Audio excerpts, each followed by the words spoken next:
L'enquête ouverte par la justice malienne vise des personnalités identifiées de longue date comme terroristes par Bamako, à l'image d'Iyad Agrali, chef du groupe de soutien à l'islam et aux musulmans, le GESIM, cette alliance djihadiste affiliée à Al-Qaïda, ou bien encore Amadou Koufa, ce prédicateur, chef de la Katiba Massina, appartenant à la même mouvance.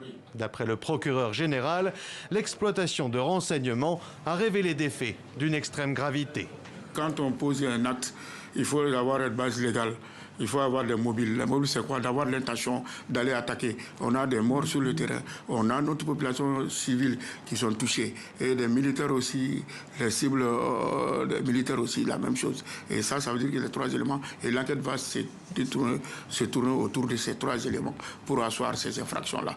Des infractions présumées d'actes et de financement du terrorisme et de détention illégale d'armes de guerre. Mais le communiqué ne s'arrête pas là. Il précise que l'enquête est ouverte contre les leaders terroristes, mais aussi d'autres membres signataires de l'accord pour la paix et la réconciliation, issus du processus d'Alger, ayant basculé dans le terrorisme. Autrement dit, pour la première fois dans une enquête visant les chefs locaux du terrorisme au Sahel, figurent certains séparatistes touaregs, dont les hommes s'opposent à Bamako. Il y a 2 semaines, l'armée malienne a repris un de leurs fiefs, Kidal, après le départ de la MINUSMA. Ils sont partis contre la souveraineté de l'État depuis le jour que nous avons décidé, avec la résolution 2696, de faire en sorte que les rétrocessions des camps puissent se faire au niveau de l'armée, ça veut dire au niveau national.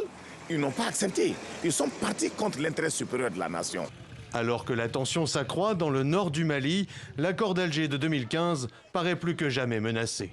On sait pertinemment que ni l'État du Mali, ni les mouvements armés à ce stade n'auraient dénoncé cet accord pour la paix et la réconciliation. Mais clairement, une telle enquête déclenchée met en difficulté ces signataires de l'accord pour la paix en termes de retour à un dialogue substantiel qui pourrait être proposé soit par l'État du Mali ou par un État tiers. Parmi les séparatistes touaregs visés par l'enquête figurent Al-Rabas Aguintala ou bien encore Bilal Aga Chérif.